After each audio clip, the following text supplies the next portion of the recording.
колата е в пъти по-вредна без захар, отколкото захар. Това е страхотен шедьовър. Обаче, ако вярваме на тази логика, подсладителите в диетичната кола или в колата без захар планират едно тайно нашествие в тялото ни, но сега ще ти кажа къде е драмата.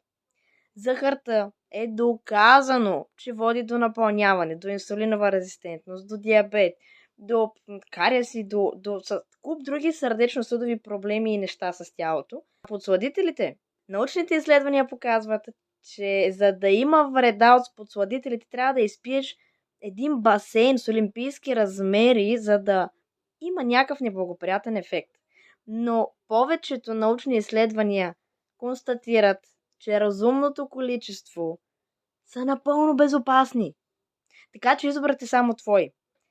Малко подсладител, което тялото ти не преработва и просто излиза от теб, или захар, която не само ще оголеми бедрата ти, но и ще те накара да пиеш шепа хапчета, защото била полезна.